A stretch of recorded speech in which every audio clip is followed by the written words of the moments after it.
Hallelujah. Sure tiganda manda tadagati wananda kalo na alfamo. Borotendo manda masu na kinda boikoiti. Sure tiganda boa. Masoto binanda mai soto tigana na silbrani ko. Tumaki mami na nima mi kalo na altambo. Unikandina na kalo yalo sopsoba. Sama kinda boikimuni na kalo na kabimboga dendai. Binaka na kalo ni sa tiuro de gimana. Sama sulina ni mbula wikimuni na luiki mami na luma ikimami. Semata pada ikimuni na kalo mera ikimuni na kimami na ngarabi ikimuni tila kwa yalo kwa intina. Ena bisinke sar. Oh binabo lebu ni mami kalo binabo lebu. Oh muni rukobi ni mami kalo. Ada luta ini ada muni ala kabimboga de dai. Na ada iwosibi na biyada kirina. Na ada kunia wali na kalo. Te dere mi iwosibi na biyada kirina. Tiri kiduru na nduru wandu nga watu sana. Sa ikimuni na kristo na lubi kalombula. Waro taiki na tamamni. Lavo leptura. Lavo lep. Uri abu sartari yara baku yara burante yara. Kuma kimami na ni mami kalo. Kuma tisu kristo na ni mami bambula. Kalo ni altambulu wuni kandina na kalo yala soswa. Tada ribe kimuni na mbogu binani kuwa ni ala mbogu binaka. Wuna muni vibanga na otaki. Kimila kusibita bunga na bindende bunga. Kimila ndina takati lumuni loma. Sebondi lebi kimami na ndona ngona. May tunana magir na youth. Ena mbogu binani kuwa meronga dana ndomo mune. Pika kuni nganda muni boski na bera. Kere kimuni na klo ni bibu kiti na klo. Nara baga ndina takati na klo ni say. Kimuni kuni yapabu nora may tu mera rongo di kimuni. Kuni kiribira kuni ndingi tagira mana bunga baga bunga na nara idamba na klo. Kau tira may mera may dina mera may rarama. Rapa rai takati na klo na mbulu binaka kuni sapa ka muna bera. Rani baga roko taki na tamamni. Na wale muna ugo sa tambori baga ndobe kimuni. Kena namuni bosa, ni bosa may ni mimi klo. Kena namuni alutamu ni thiruma ni mimi bula klo. Mimi bandin taka na bibu weti, na bila weti.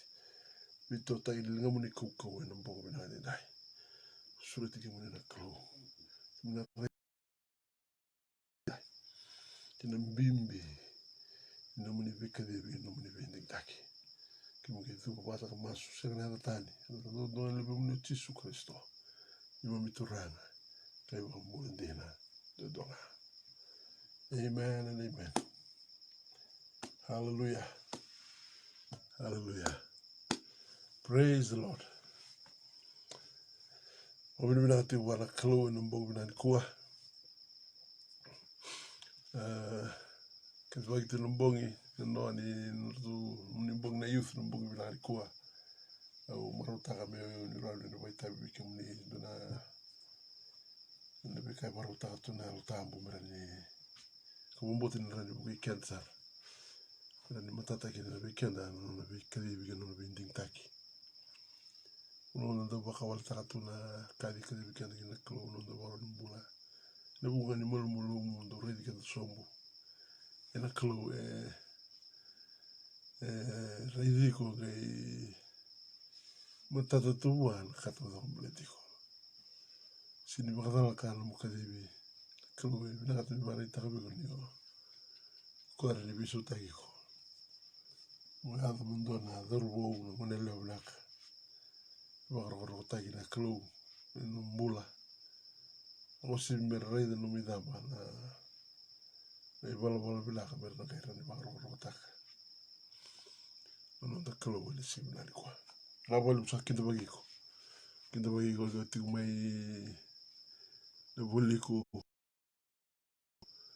Ndo may Sayoni, ndo may Pedliama, Jerusalemi, may Penseita, Mesopotamia. Wabini na wale ni samati maya na mbugu na kumuna buliko na youth buliko. Kika muni kena na susulot muna buliko. Iwaro ti maya usa kita bagi muni na tali ni ngoni turang Yesu Kristo no de bambula. Nung masu muna bakalunga taki muna klo. Rede ti na bingono binaka sa tu matanda. Wakataratu kana sota kete ko. Belata ni nakato ka mendarwata rata wale sana. O kita bagi menit talaga na may lady youth may sauda.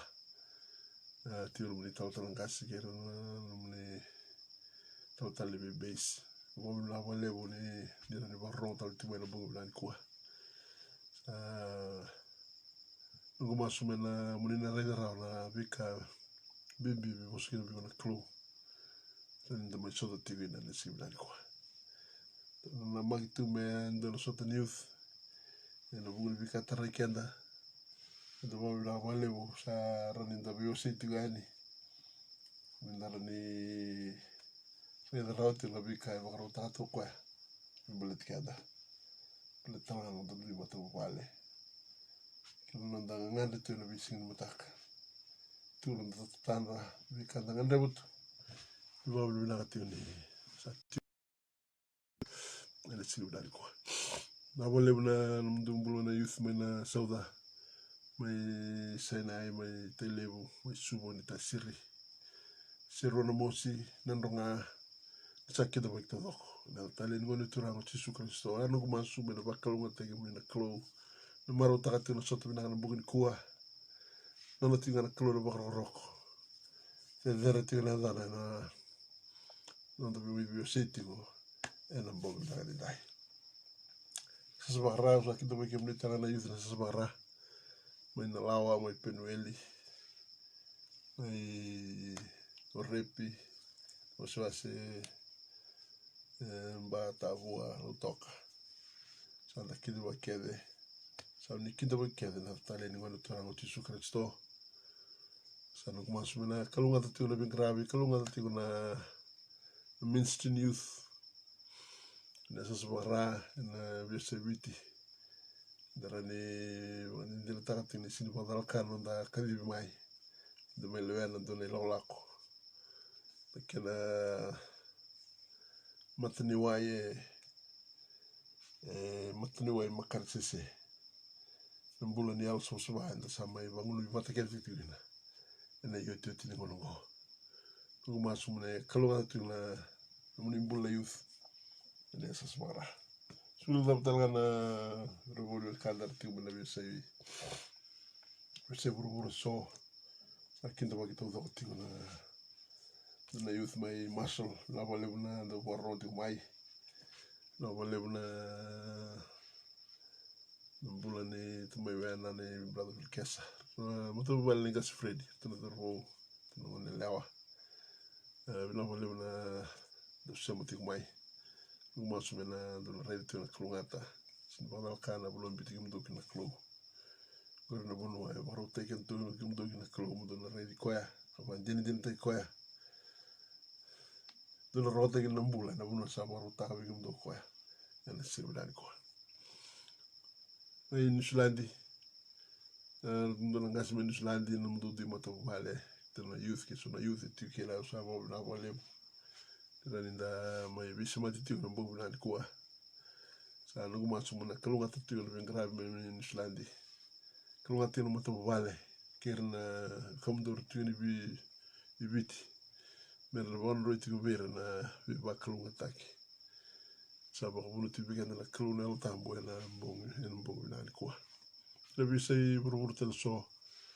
Kita bagi tiyo tiyo may rabio tiyo may Amerika. Kira siya mati kumai Amerika. Na wale wala da warong mai. Na wale wala kawai ti mai na bimos laki. Siya mati kira dini. Na wale besar na kawai takati mai na sote ndai. Brother Pau. Kali da warong takati mai. Sa kita bagi kutiko. Na wale wala siya mati wala da bibiti. Ni siya mati mai ni kawai takati mai. Bingarabe ni ati won kina na buloni sale yado tun kuah kalau ko masuk na kalunga tu na ni bola kena kaja na kaja gimana kena kalo may Northern Ireland tu tunang wane tuna susuli be nau tagi kastua sakit ba kim do talaga na bola na kuah tu maro takati na bola sakit bim do na kalo to mara utaka te na katu bana dola tu kum do na klo na lo mo do tu kina ko na mo se vi kum do sin bana kan do tu ker ngor na bono sa ba utana klo mo do na rai ko kina mo do ba din din tai ko kina kau no na taka mara be ba kro butaki haleluya no na ba tu youth na do ba rong tu mai na bu na kuwa o si na youth ni CRC do se mo ba le buti mo vi na youth ni HRF do sa kinda ba kiti na youth ni CRC na Christian Revival Crusade na ba le besar na do se mo tu mai sa na mas mo na ba kalunga ta gem ni tu na klo kalunga ta tu na bul bengrabi na kena musit kena tu kena to ta kiti na vision ni mundo mata vale do ke sa muten sa tuna vikado nganda do roat na bango tuna banu nui ndo na linga ko ni bito tokoni me rau kena na vision sina tatana do tatana takatu do roata no na bagro do no so pakalo tagi muna klo kalunga tiro tuna tingsara mai Canada tegi to wala lote tegi tia uno ndiro tina tona ngwana tona pakala tina na binaka ni bito koni bila beti saba ador tino dombula klo ne ite tini kono o si no nimbula yus bula langi bula nganga bula se tundo no tuno bula binaka tana klo me banga tai kemuni ena sirna ni kwa nungu masu mona kalunga tatuna uno ndu ni tuki na moni na reira tiko na kani biba kalunga tagile ba ador tino klo ni reira ra na kale we ora utaka ko moni na roata ena sirna ni kwa o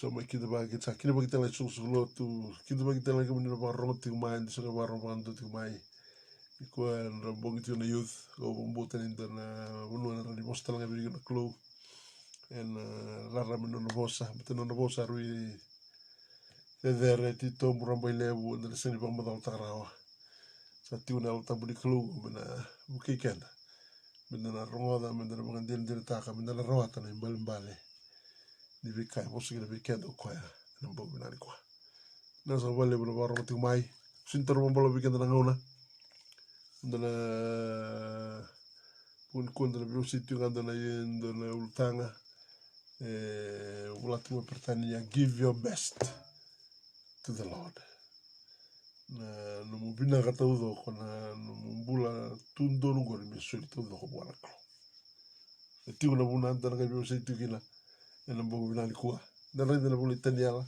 ko bombote ni tukura ni pamodal ta ko na na ultango na buli taniala ko no sendua haleluya wasendua katolu kena kabani tikina taniala ndua tolu kena watakina tikine walu watakina tikine rusangabulu. Praise the Lord. Taniela no ilutin se taniela ndua no se tolu kena ba tikine walu watakina tikina rusangabulu kena rusangabulu. Praise the Lord. Rodo binaka rusangabulu asaka buana tui asaka na tui be asipinia pinasi na turanga nona matani bonua me kautira e sona Israeli ka so era kaoni tui ka so era tamata turanga na dauru sa senga endua na tikila edha sa mata binaka ka yalo matua e na buku kedanga ka dau kilaka ka loma madala e na bulika ka tamata e kilikili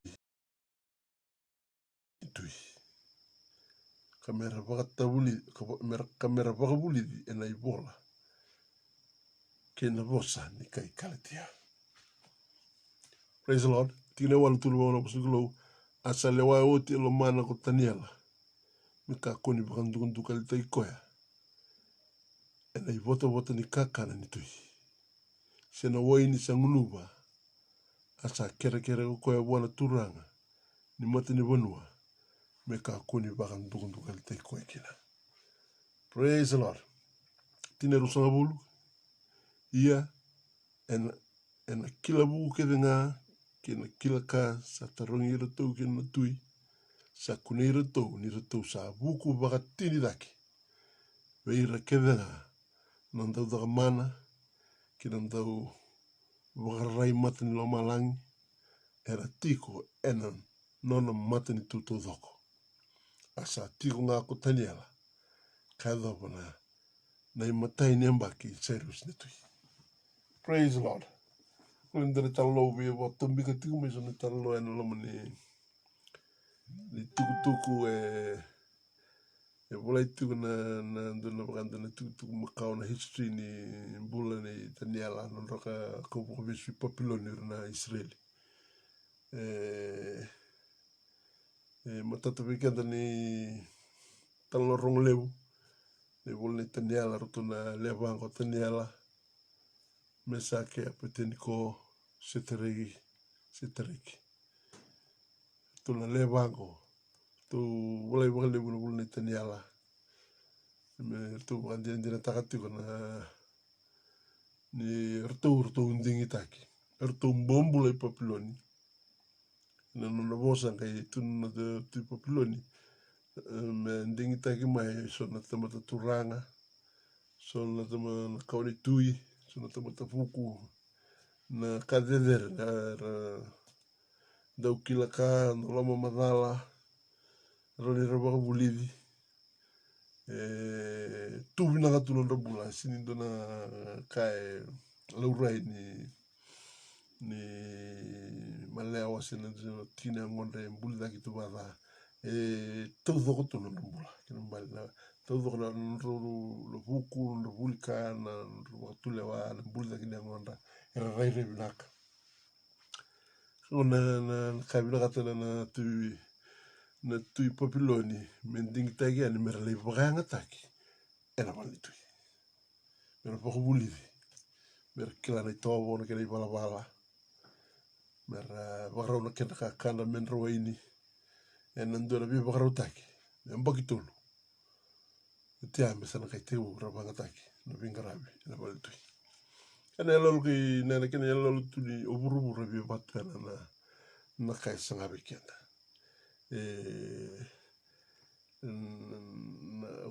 oburu rabi nakata the world wants the best of you. Mbale na kabina tau doko. Nimbula ni tundo ni tunambula ngorere binaka se koko binaka. Bia bangata ka ura. Hallelujah. Ana sasanga ni buru tu. Ko sangati ko me biso tagi ko mo nganda bakalebu. Nanganganda ke buru. Na kena lasa na kena marau. Mina bul youth be posti bi kana ko uburu sanga iguti como roni toto bata ke ira tal na bo ni youth era tal ita tu no marau uburu era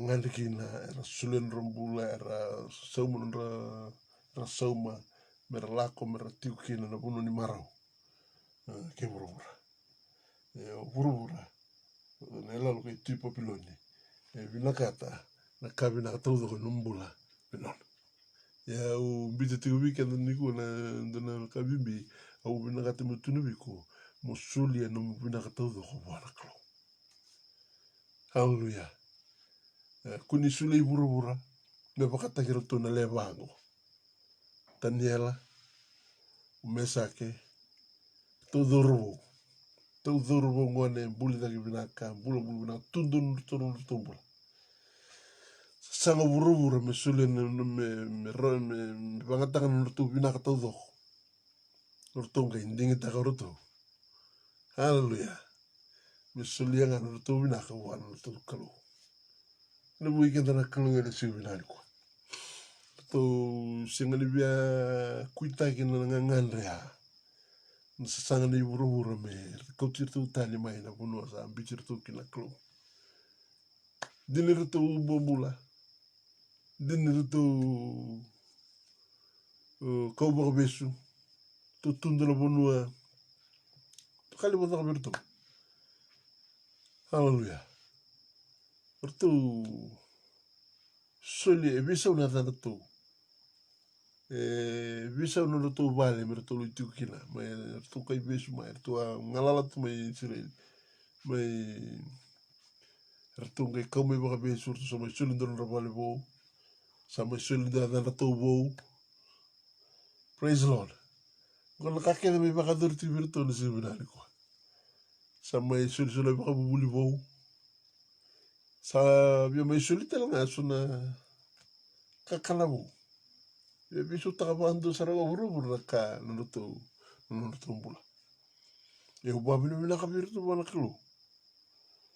Singa bakando ni biso takana nanuto ya londinatiko. Wan nanuto kalo. Dino buru-buru sa biso takile mo na ka. Iya, nanuto ya londinatiko ka. To marro itu ngana ipakara ungan to karabat to kalo mai Israel to lo mai Babiloni sangat biso takan ka kalau nak sa bitu nubiku erao ni karabi kalo I Babiloni siara ni karabi kalo I Cipita siara ni karabi kalo na bunu sangat ni karabi kalo setigo malwai na ni karabangan nom kalo Bitar kona kelu itigo na pesal keda. Lalu nazar, num kelu, ebi nakato ka merawat nambula, merawat wali besar. Kela tu kan numbi matak. Lalu ya, kanga betul wiko, rau ni ngarabi kelu. Rau ni rutung mengkarabi na kelu go mai Babiloni. Dinir tu kai bisu. Itu sa bakan dinan tak. Tu bakan dinan tak. Tu ngarabi na kelu I Babiloni. Bulle Joseph anu wandi dirtak na wil Rachel batake Jacob ko boko besu ombom bulataki haleluya leitu na bali Potifa mai buli ko Potifa haleluya esengani bisu tak din sa bombula sa leibol mindolo bombula esini bisu tak anu wakaraw no karabi ko Dela dorbo bagitini kabitu. Ini weekend na kalo ni seminari kwa. Kula ni sa matatu weekend na talo tu na tuani. O seti wiko. Sa vingo mitisu. Ro tingo ni vero tu ro. O ni tulan ro tu na youth sa tingo. Weekend na kalo ni seminari kwa. Mbale yung kurto le bangar tu tingo me papilo ni singa. Ini weekend na kalo ni seminari kwa. Tu le bangar tu ngai alondina mer tu ngarabati un tu kalo. Dura kali mo kay baka dor na kalo. Na mo ikada na kalo ni seminari kwa. Haleluya. Kaya sara ni ngarabi kalo Josefa. Kaya baka sara ni tarana alo I Potifa na nono turanga I Cipita. Me lomana me reda be Josefa na kalo. Na daka mana. Reda ko ni bakalunga tagi no mata vale ni dina ni kay bestu no Joseph batani alon dina tiku wana klo sale reda wala Potifa na be bakalunga tagi sama ni suli wala mo me lewana kakele tulo mo vale to wi keda na klo ni silbina ni ko asu na ka ni bagador na klo ni da alon dina tiku ni da garabu tiku no da klo se bina bulu ngarabi ko kina the divine favor ni klo rani keiko Ono bakan dina taka so nakadaka mana be bakro butaki ono tani bakan dina taka. Ina bunu adama mo tikina. E weekend na klo ni seminari kwa. O Esther mai Persia. E weekend na klo ni seminari kwa. Mani sa kaweni misale watina na tui. Ala ni lomo ni bali tui era ndote na klo na karabatu.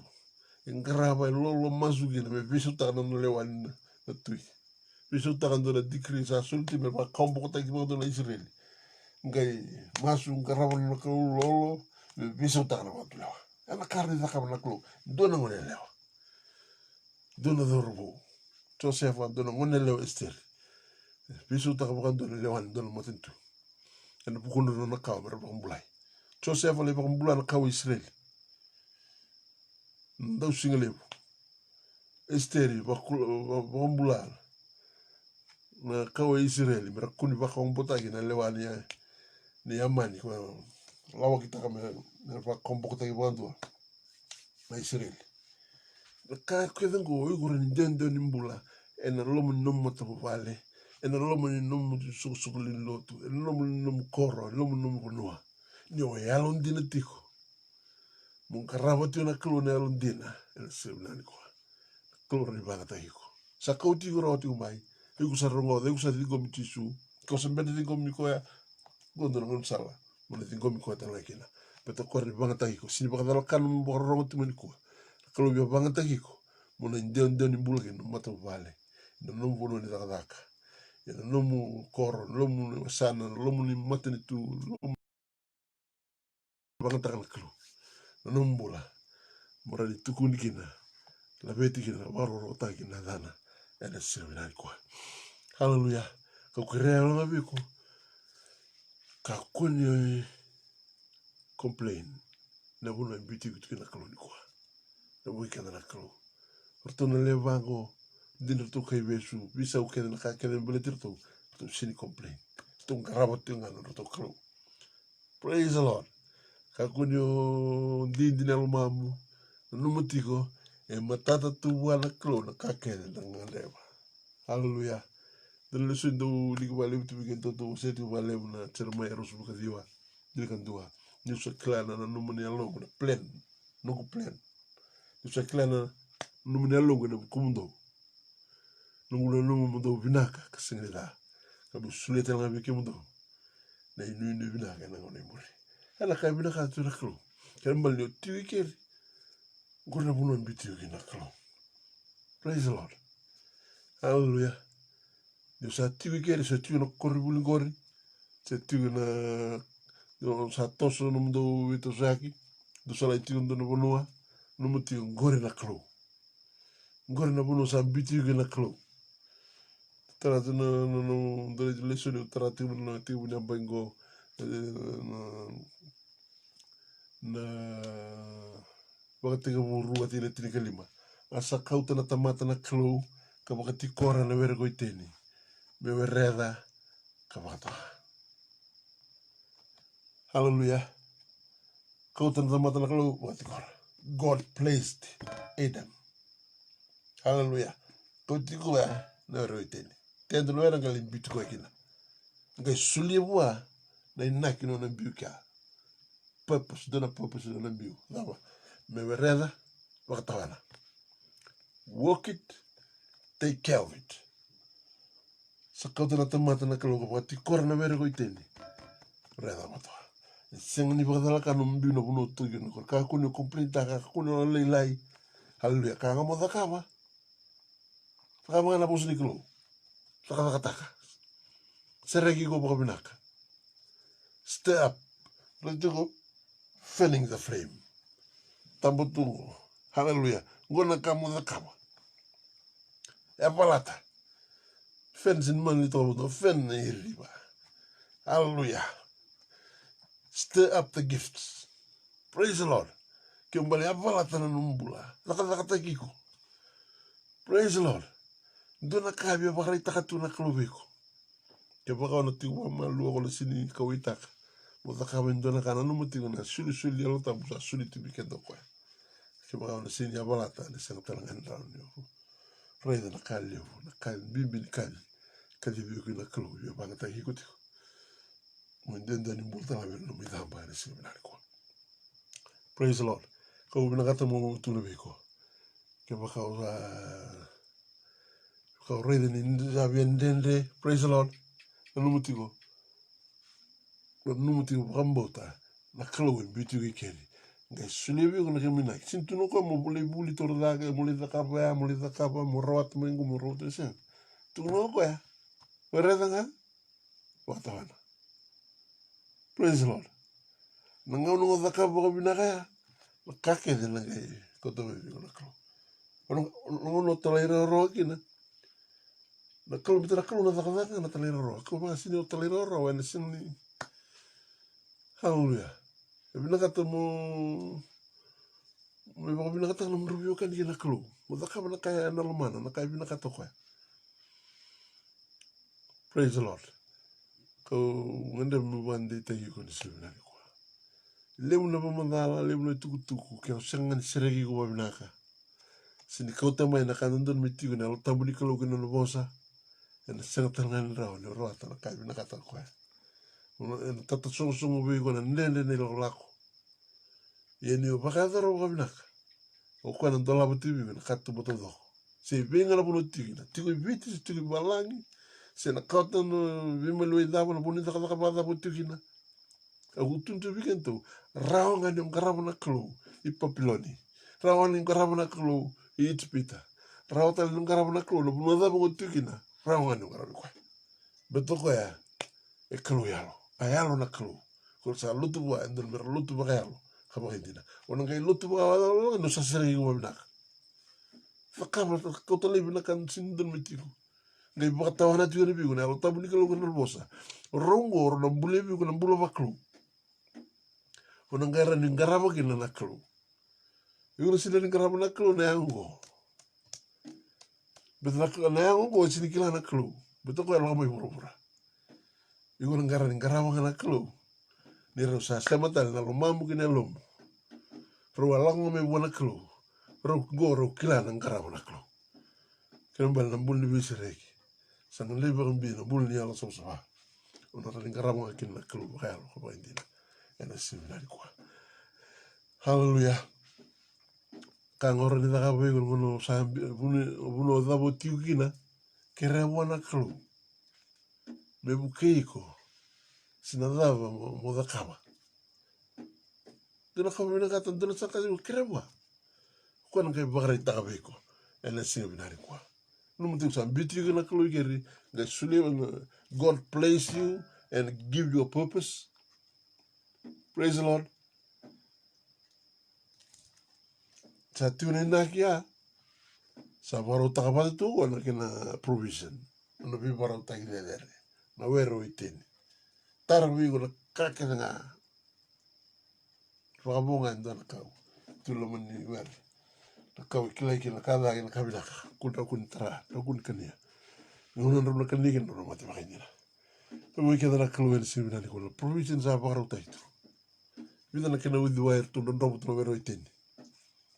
Sliwa na kula, kakele tukina. Yau ni buru rongo, sinay tukina. Ana kaya bakaru takatu na kalo.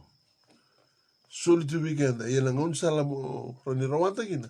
Sa bakatau tu numru kina tu numru biokani kina numru kalo. Numru binaka tu numru biokani. Na weekend na kalo wena si binani kwa. Nangone talain dende kino ibi gata marumbi itong dokun were. O sa dalat saranga kino raw, nakalibi bakalu nga tagilim. Na weekend na kalo wena si binani kwa. Ko ba binakatay ko mo access taka na provisions na bibaru tayo ni kaluto ya. Mukila, you should know your true identity in Christ. Ko ba binakin ni lesson sarang ko to tarato lo matay bela sa karon non to sa tali youth activity. Know your identity. Ngono sa kila yung kina ba binakan mo robyo kani. You are completely accepted. Rambo ni sindi ko migo to no mi damara sindi bidin ko migo no may vale. Ia buana kalo oiko thingomi tu. Come as you are. Kuni lang kata kana katuiko. Sa rungoda nga na musini kalo ni kuha lako may buha. Do lako may buha kumdo ba kando sa wada kada lote le dolo dolo bimbi. Ano ba tino kiamdo. Ano mo ikanda na kalo ene seminari kuha. Kuha ngandreviko. Kuha sini ngandrevo na katuiko. Ngandreviko beto kuha erawata me beso tagiko. Rani bukeiko.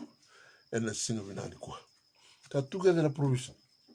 O se te weekend na sotelia no kanto no to provision na ngonongo nandela na may kalmari atake na dona kau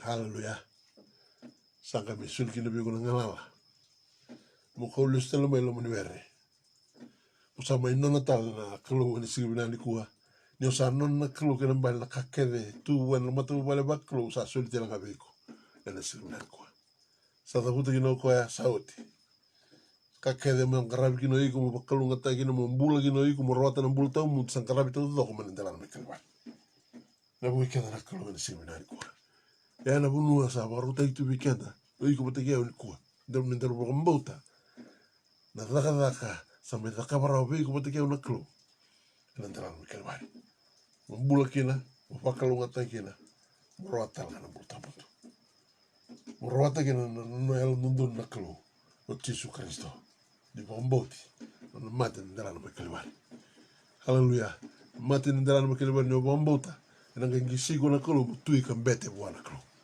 ke mo sini bombota na sel talera de zakabiko como ivali tui se talera sulu bi ngala mo bete morani mo suti ko mo bombota merani sulu bi ngala tutu ya sulu bi ngala makata kila wase ndoti ne ono sa kisike ndo ko tui kambete buana klo ena buku ichisu ena ndala me kalvari e raw ki no be ko ne sina ko ko ba bina ina ba lebu ne sina ko ka ko ni komplenta kana bulo tukina o kireko haleluya kerenga buana klo be bakari takabeko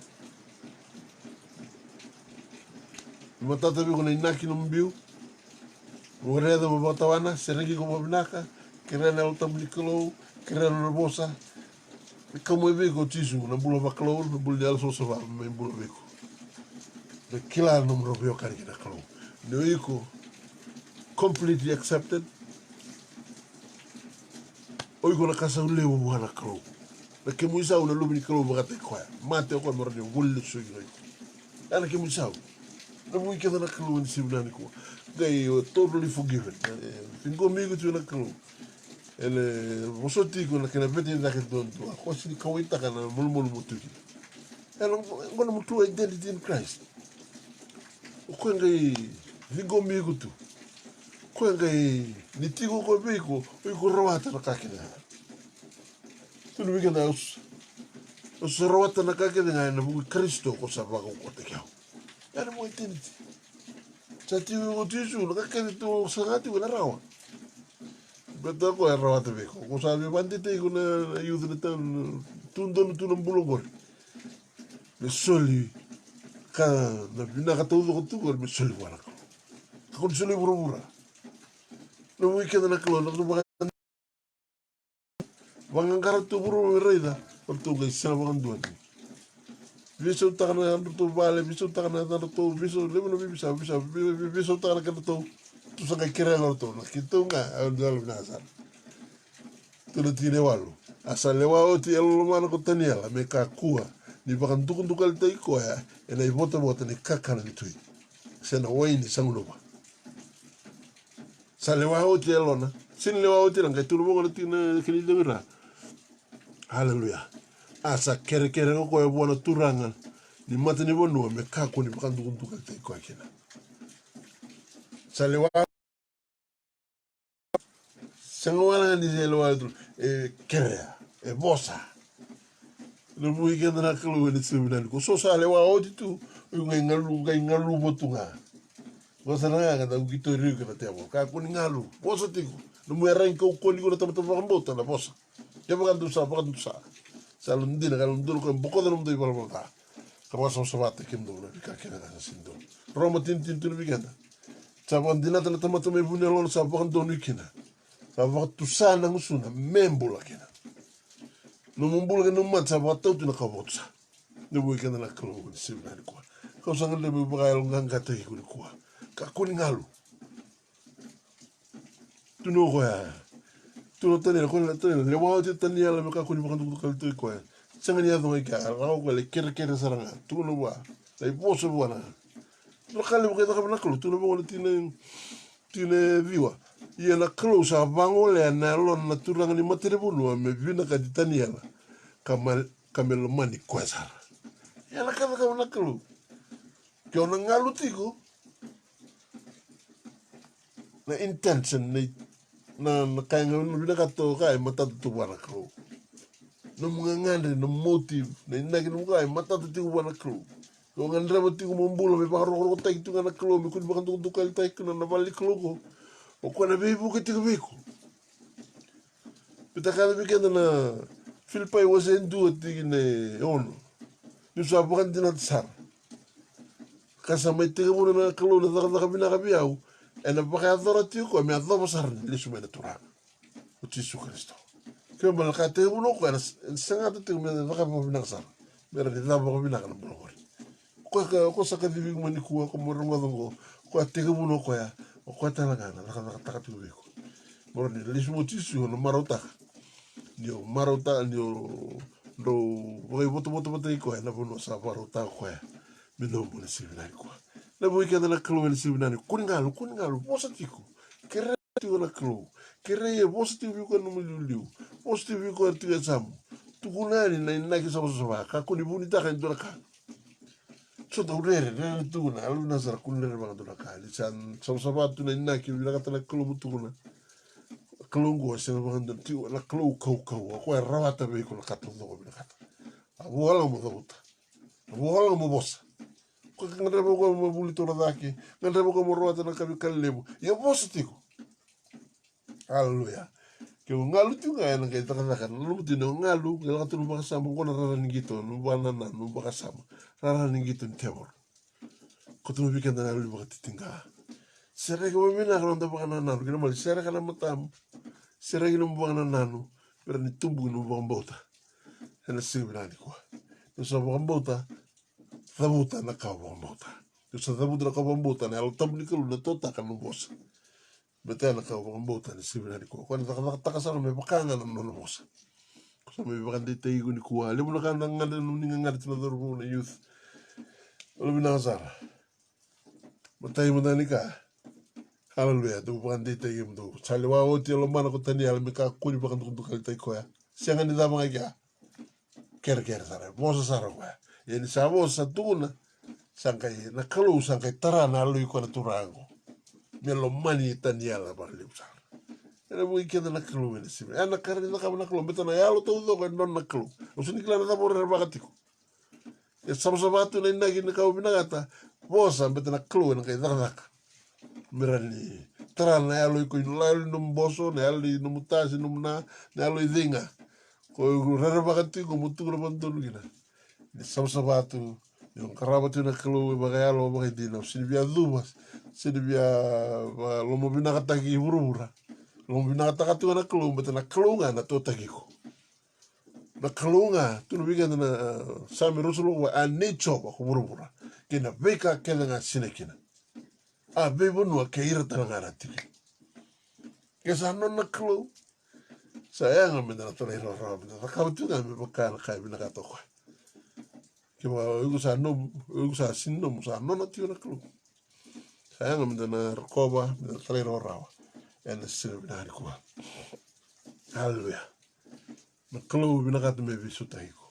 Utoto wata ki burubura. Kewe rada nganganda ki burubura, kira talita ki burubura.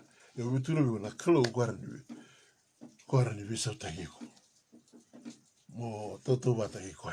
Ena sila binari kuwa. Mura nindonu kina.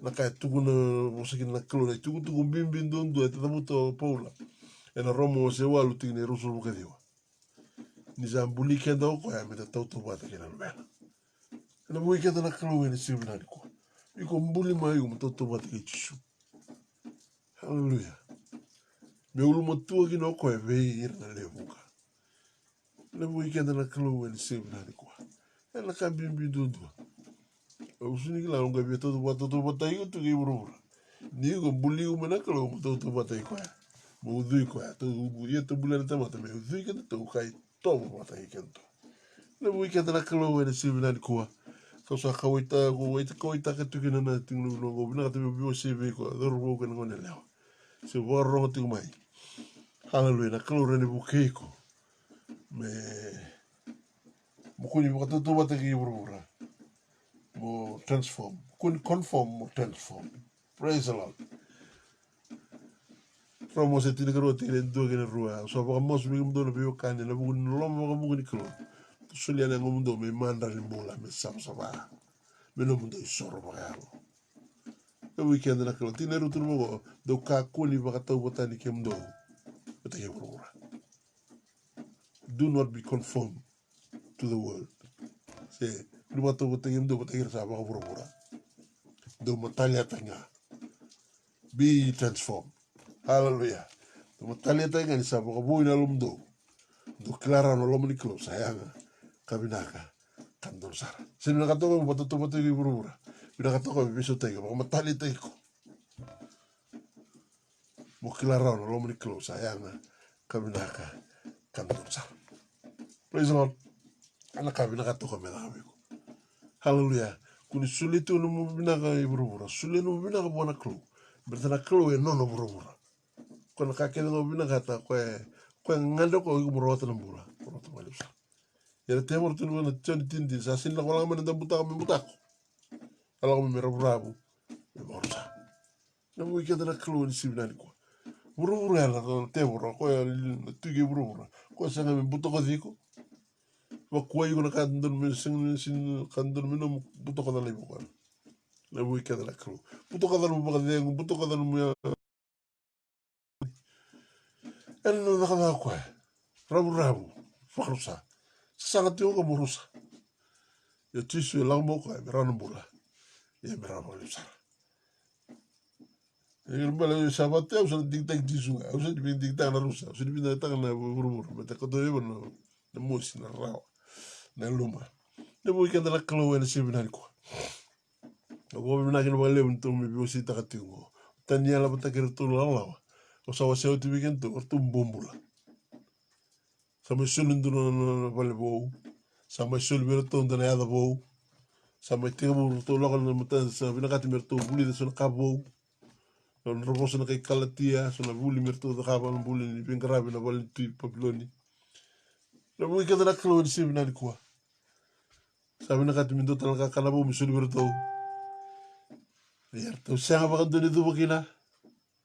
Tu yalon dina tiga bulan tu kalau tu ngarabat tu ngana kalau Papiloni. Siang na yalon tu tu tu ngapa kalau. Kila tu na bunu yang karaba. Kila tu na bunu karoro kina. Kila tu na bunu trairo rokina. Kila tu na bunu endolabo tu na dalingana. Mezingoma. Na tu berani takaba na kalau mani kalau ni sebenarnya ko. Ko sini bawa rong berura. Hallelujah, kontrolaba tu nga buona klo. Rongoda tu nga tugu mai buona klo. Na tugu nga ni bula. Na tugu ni nganga ena sebenarnya ko. Hallelujah. Tu ndile do bibit sanga buru biso to irto. Ena londo to wendeti ko. Opsini kala yugo ni ko. Yugo sa dingo mi ko rawa. Hallelujah sar. Lebu na kay rongo tu maral sungata nang garin dalingam do, sungata na matam do. Na 5 cents tu ngo ribeko. Ngor na mata di koro ni alon don. Tu na bigan na samin don raw tiniga walo tiniga liwa. Don dalabio na mata di koro ni alon don. Au na yeki na bawa bilaka ba. Bicho. Bito ortungo na mata ni bawa bilaka. Ibinaka ti me dolabi nga hina kanan don mi rongo kina. Hallelujah. Obinaka. Sinlasu. Ondina. Obakadengo. Kalungato. Rekio. Marau. Don me koto biga torto tandolo ki nandalingam. E tuku ni mosi, e tuku ni sianga, e tuku ni ruka, e sianga nandolo betena. Sini kena katu bogor. Kona katu bol ni al nandolo. Na weekend to kalon sibnani ko. En dunga na nandolo tisu Kristo. En buku tisu Kristo en sabato egel mendal nandolo. Ke buka sengo tisu yusin nandolo. Yo sa nandolo. Omo na mali o se ona tine to so to do sangara to manda na maten tuni klo ke na no nal do fakambo te tisu ya nal do fakambo te na kada ka mendela na kele ya nal do no maten tuni klo no manda do no maten tuni klo do sin re de kesi ki an sa tunga lo mam do maten tuni klo se re ki go bina kamera ni talabi mena maten tuni klo ki mo sin seregi na sin basi na sin laurai mena maten tu tiko ilo mam kembal kau tu ilo mam na ngani ki burura mo ngande na klo lestel lelo mera ni bunde mai ki na maten tuni klo kena no na london me bakambo te tisu ni ko tui ni maten tungori asudu mo mai tui ni nombula sanang kaya london do no gneko sanang kaya sul ki ne bi ngana gani kuri ko ni bu na kanda bagaratu Ela bunu tunu ka konyo visu takala magaro no ngarabi kwa. Elon dile tinga rawo no ngarabi kalo me chipita rano ngarabi kalo papiloni se vengala bunu tigina rano ngarabi kalo mata Joseph mata Esther mata tuna leva na dorbongo. Tuna youth ngor to ngarabi kalo. Tunga ipangandin dina artiendo to bia zubutal na kalo lasu. Sendo to yoba lo binata bro to ba lo binata tu na klo ena sino na ko na weekend na klo ena sino na ko but they kept the same hearts dedication to the Lord sendo na bisuta na baro ni lo to karaw to karaw na weekend na klo ena sino na ko to weekend na same na bale proverbs bale baru subgatol mo baka tawa baka binakasar na lum. Praise the Lord. Ni sa takamay kina na ibure-bure ni mbula. Kina mga lum me wato iba binaka. Kina mbale me lesu tala lo mamu kina lomu. Na lesu tala lo mamu kina lomu ro sa sema tali sa sini dura kouko ni ngande bakayango me tarayo. Sa nakasi nabutu do lako pole na lo tambu. Dora sini baka doro kina ngande dani to bakayango. Mbaleta ni sa kambi lesu tala na lo mamu sa seregi buru-buru mai na ngande ki buru-buru sa lesu tala me ngande bana ro sema tala kina lomu. Seregi buru-buru mai sa minister wana na klo na tamu. Hallelujah. Na kay lako manalo tamu ni klo sa nang kay may kuni kina na lonta. Tokoro sin may nakabudula ka na ngum na tamu. Ko na sem nga na lum. In sa tino lamam minister bua. In lamam sa may kuni kina ro baka mau kina tamu ni klo but kina lonta man. The spirit of man and the Holy Spirit ro baka mau ni ko na bos ni klo na seed. Na klo baka tay ko. Sanga may kuni tay kina. Ilo mamu nambula bakro nambula bakristo nambula ni halso saba ana bunu utu na sinda ni buli di nango mo bakambota mo talairo na ngono sali be bakasutu mi yalo tambuli klo mo seregi ko bobinak mere ni lako manelo tambuli klo lako mai yalo mu na rara mani bosni klo goma na sid na bosni klo ko sanga mai kuni kina rongo robo kawati rongo kuni kina ngai mbuli kina bego na Kristo kada butina na kratia wase bati na tigriwa ke mundo na ngolele o ko sa tara kina biki mundo me mbuli manda na Kristo era mundo me mbuli baba ko ena kina na seregi ko binaka mer ni ngala la listo na lo mamu kina lomu ngai lo mo na tabu ni klo ko me ba mo ta na lomu ngai me kuni na katuni ngwana na lomanda. Ngai me kuni kina na bosi ni klo lomanda. Na matin tu ni klo. Sangka me bakasudu mi kina. Na mbula ba klo. O tisu Kristo. Sangka me sudu kina me kuni taga o tisu lomanda. Praise the Lord. Ana kai bura bosi ni lo anungu vale na lomanda na tomata. Una tiku kina kalau kina. Asa toa. Sa tiku tisu. O iyo sa tiku. Una dhamo lau kina sa tiku o iyo. Sa te pakante te iu ni kua. Kakuni o rere na mulu. Kakuni rere ko sobu. Kale lebo bakaru tatu biu na klo. Ye me tiko ko ya kona rawata beko. Ngani turango tisu Kristo. Ana mulu ko bosti kena na muteni na choni wase ndua tine ba. Asa hayado me tamata ko na bosa na sida. Ko bosta ki me na muteni na bakate wase tolu tine lima. Ano baka be me daki takiko. Kina kawa ni leo. Enam butu ngangia na ulumu ko ya. Ego na ngangia na bana. Na kawa ni leo kongo. Hallelujah. Mai sudu wana leo tisu. Kwa hata mzen. Kwa mbulinga. Na kawa ni leo tisu. Mai kuni taki. Na kalo baka taki kwa ya. Na belu muti na bethengu binelota. Mai kuni kina bimeri. Kwa kawa ni leo ngo. Kwa wana butu ngangia na uluntea waro. Kwa na taka te waro na sanga wale tenga me banta bori hiko tiko. Kwa sabi binakati ni kua. Alo binasara. Dingi taka. Kuni dhuwa na bituku rani bakanta bori hiko. Hallelujah. Bakang bauta tiu na kalo. Tiu bata ikeda me buke ikeda. Minta rawata na mbula sa. Bakang rawata toko ya. Neho tiu tini ngono ko. Mana buke ikeda na kalo wani sibu nani kua. Tiu na buke ikeda na bakang mbala se bati lo subutul kena papetania. Above all else. Guard your heart. For it is the wellspring of life. Hallelujah. Hallelujah. Kena ba lelo no mariwo na kena ba bakali sita la mai na loma mu kina lo. Ke wala senga. Ngande bro ego na muri tunga na lomu na muri ego sana baka yango tunga lomu isombo. Sini la mo ego bango. Eu me liu ke ilenga. Ni loma musa ngole tu yango. Aluna me serri ngona me loma me listel mo kwa. Hallelujah. Pero sema talaga na loma mo kina lomu. Hallelujah. Ngona ngansara ngere me kuni kina be ko na bosni klo. Kuni teki tisu kina be kada sibirani kwa. Kaya buti kina close wa sendo tini suolo suamitu. Kabu nyongo. Gona misi. Kabu ni numganga. Hallelujah. Kabu nyongo abuni teki vira vitamba tamata kina vitamba ngauna. Gama bakari teki vira na tamata halo sama. Kena baka indina kena tali. Ni kabu nyongo na Kristo kina mamdo. Kena nuita kina kalungata. Kubinakatu na kalungata. Halo binanzara. Kakuni tarava mama na tutungo. Tutungo binakatu ngo wali bi kuna ndende todoko.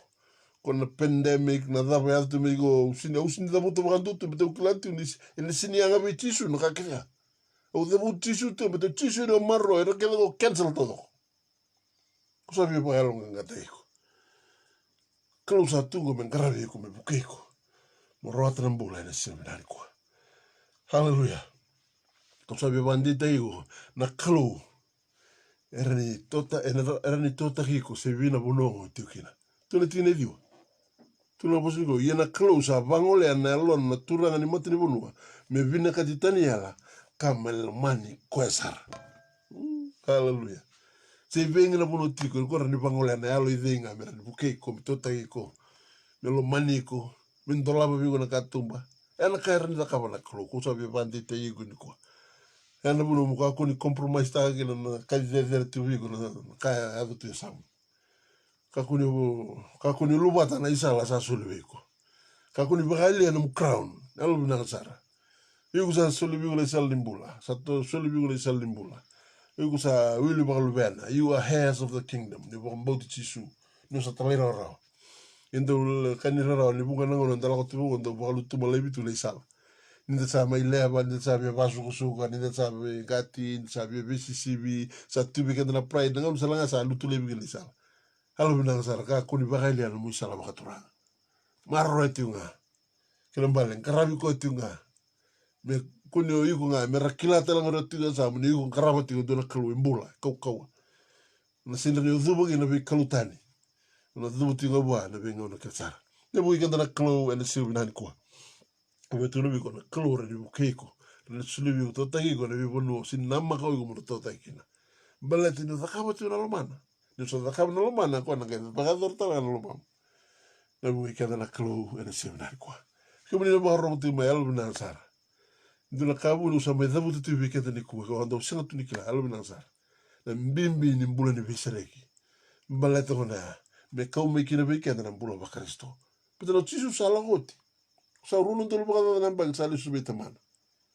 Ini obina katiko mo ba kambota na tukutungo.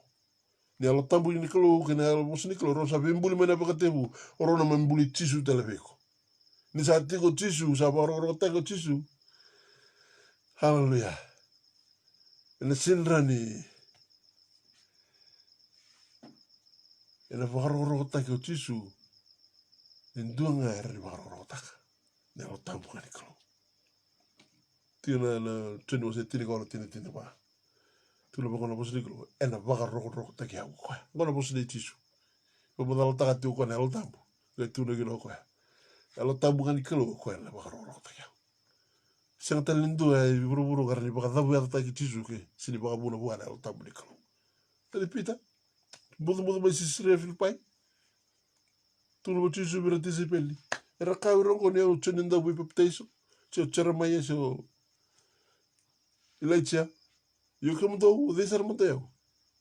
E samu kino pita na tu ko kile lebu kina declaration da buta pita na singa. Sai kemu ni na Kristo na lubiri kalombola. E tu ni na pita sa klongata sai mo ni pachona. Ia sini baka takila be kuna leo kina ra. Sai no iko gori. Tamaku nga sa tiu malangi. Na kalunga e baka buona na watsa.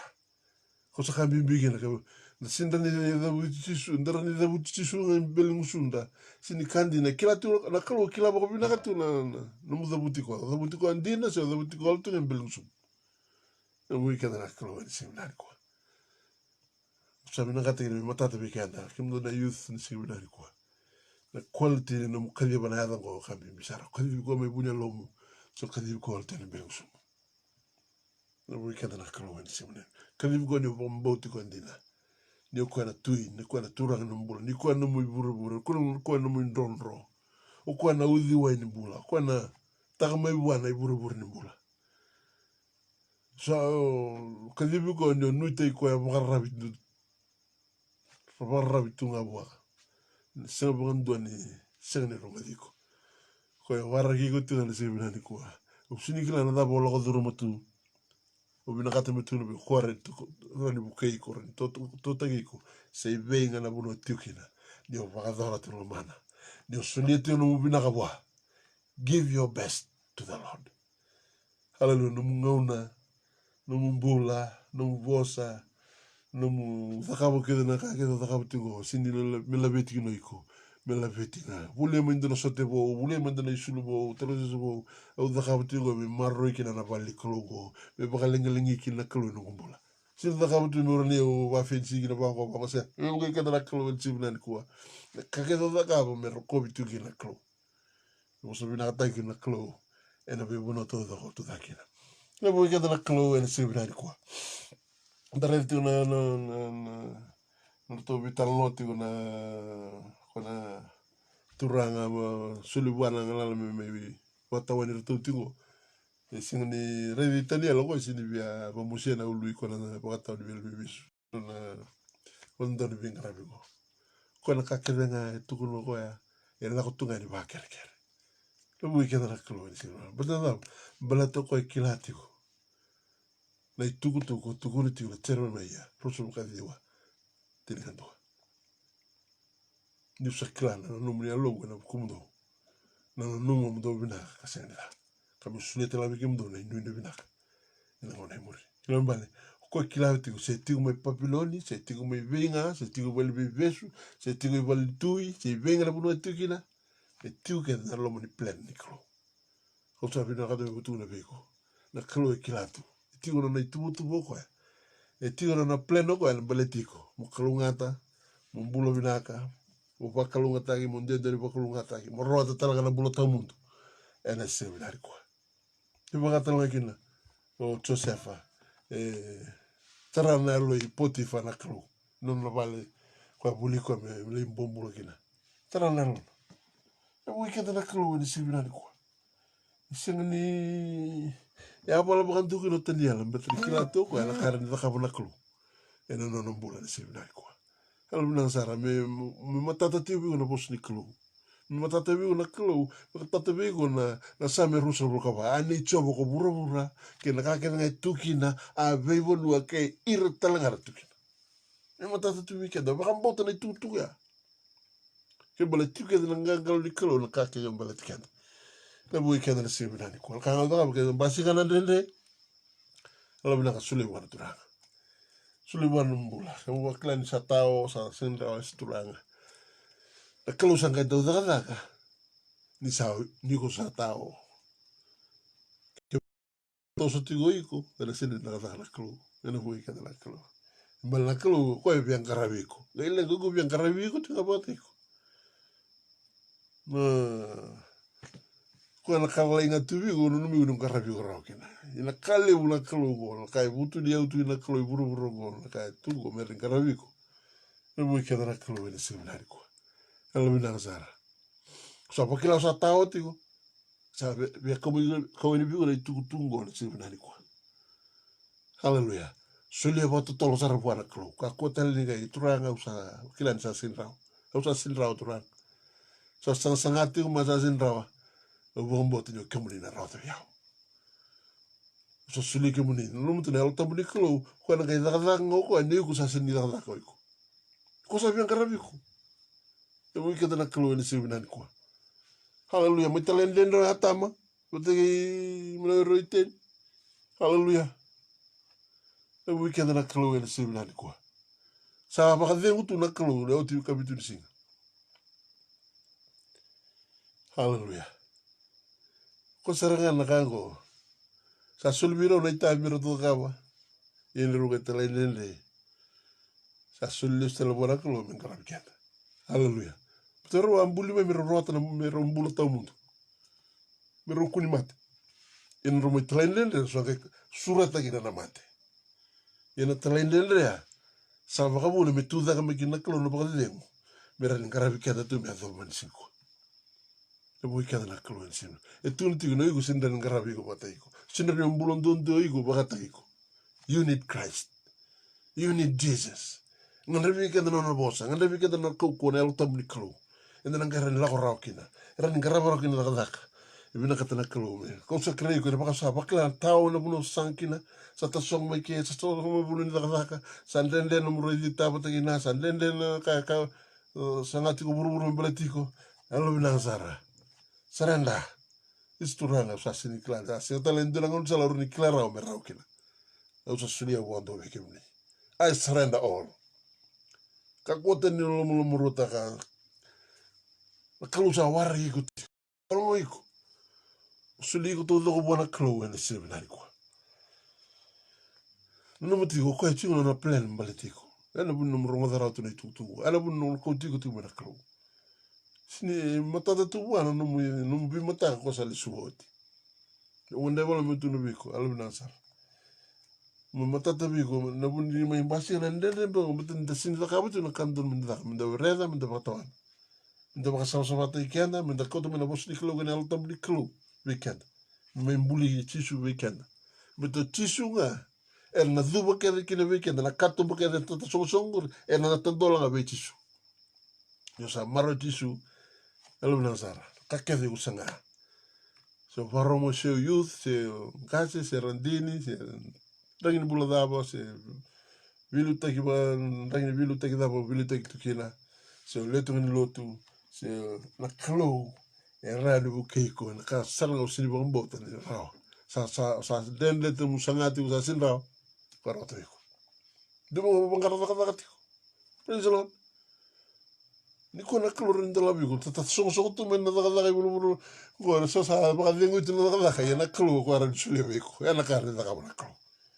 Na mo ikada na klo ni sina ni. Ko na klo daga mana bi ba klo bitaki. Ngono sa sin rao ko no buru. Ko ngana watu beko. Kango daba, let him take over your problem. Sule to do wa sala tagiko. O ko na daga tagiko. Ena siunari kwa.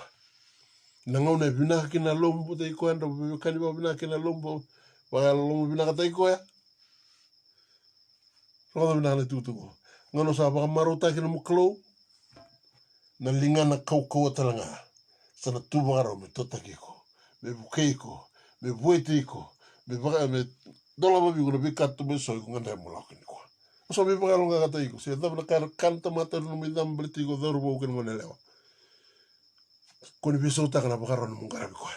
Nakarumada, ready buru. Nakasanki no buru me kauti ko tani mai. Wande teki ko tiko. Kena matin tu salewa na tuni ko.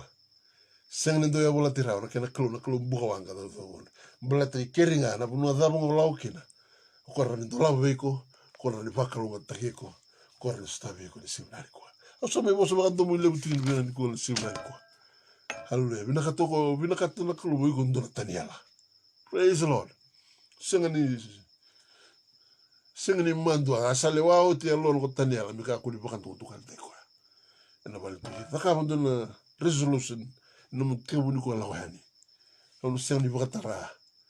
Muna la mo bio na unforgiving spirit. Ono singani bakatara.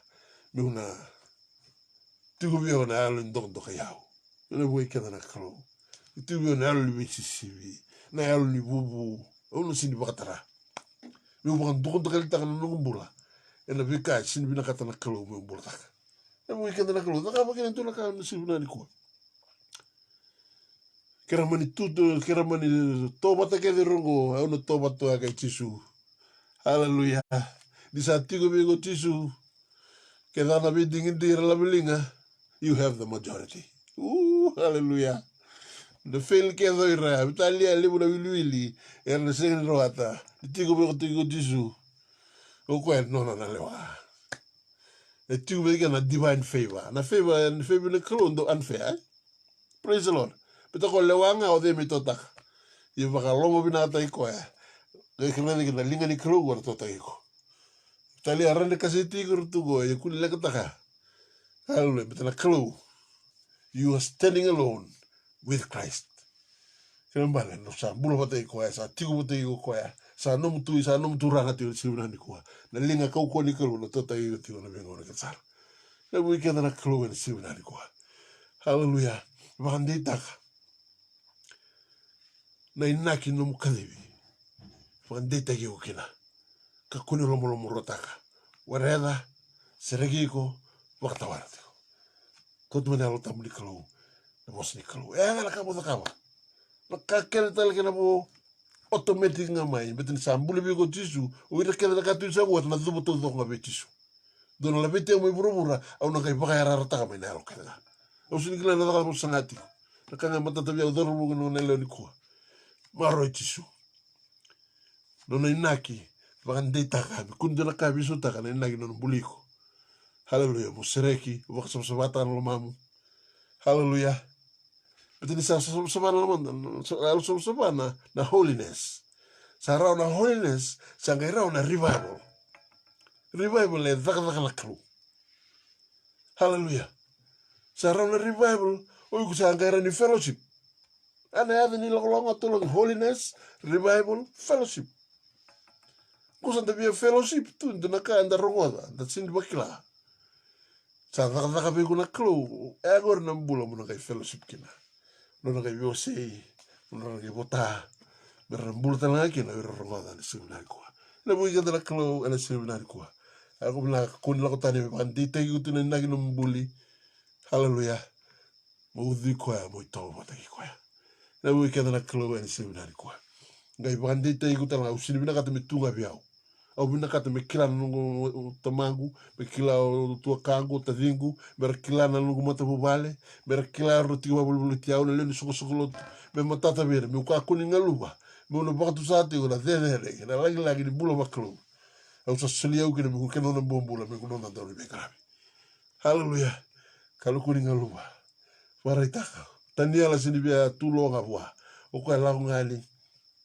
tulo ko sa lewa o tielo no ko tania la me kuni bakan tu kala tai ko ya siang wala nga sa la ko sara ngali kere bina ka me kila rutu na leni mata wale nei ferros na tui papiloni me kila na kai bina ka to ko sini bia ngalu vandi te ko tu ngani sini nani ko bakaraita ka tu burubura merakila hallelujah sindano matini wengo sindano buta baksobu hallelujah no sata baksobu bitini matini we tolore kwan donga na singa na bono na basikira yana bula bina kata na klo salat sanga buruburu bita baksobu ka kulila kata na klo na dola budana katumba merna raida kina merna kai bakaro ta na klo ego karaba tu simnani ko dormo que no lewa dola bati na klo na katumba simnani ko ka kuri lomo rotaka gona kena ngauna sa kilatu na klo ndende ni lo tiko alo bina kasara taur na ka ndende sulia todo wana klo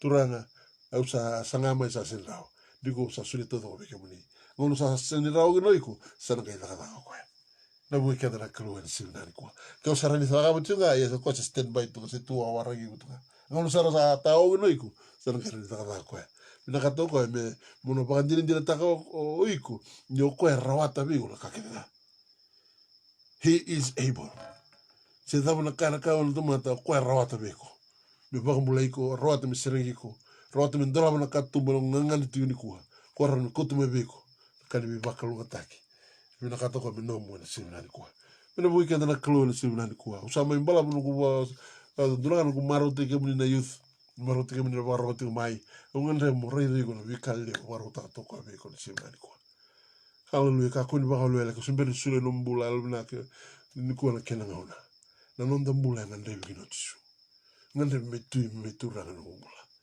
au ngande bi ko simnani ko na kalo na tsini ko na sin lesu talmai ni ko hallelujah ka ko simbere sule no mbula au no rani bukeko daru masuwata por no sule no mbula be tsu ne kere no mitau tala no sabe butu ni sa umaki mai kere na ngon sala mo ko sudumi kina ene singa bina di ko mbula ene mbula bina ka to ko ene singa bina ko haleluya kana mda dubu sumber masu haleluya haleluya tamai ki mai mina ne mami klo bina ka bakalebu singa bina di ko bina ka balebu no mbula sama sule ti ko bi kemuni singa ko bina ka balebu no robai soro ti matamuni bina ka balebu no robai bakan dina takati na klo in say kemuni na bunno ndo mbula binaka say kemuni na bunno ndo kalungata say kemuni na bunno ndo badengo ni simnani kwa pakalungata ndo mbula wa dita gira na simnani kwa mera kilarao na inaki ndo kalibi ena yote tili ngono ko mera pakadoro ti na lomo muni buru pakasa pakadoro ti melo malangi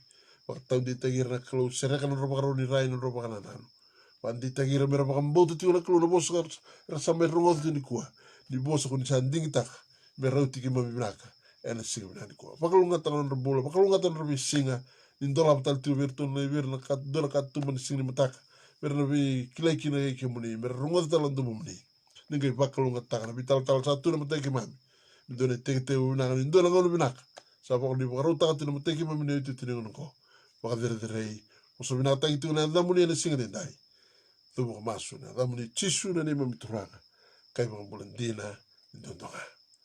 Oh, haleluya. Haleluya.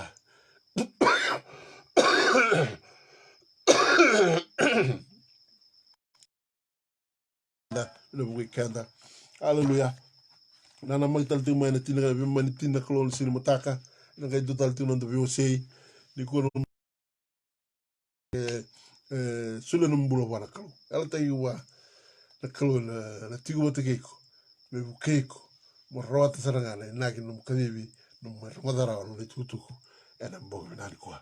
Sa lolo mo mbite ni biko lo mutingu no moto vale lo mutingu ni bir na yo kali dindi no ni tigu makina viti na besa ibru ni marro no tigu makina o sa baran roti na udu ni mbula muni kalungata muni bagadengu muni na raida tigu na bi singo bina ka satu na matagi matamni ba dere don akina na don turango Yesu Kristo na sa vale buno barro mai na vale buno ni ngauna.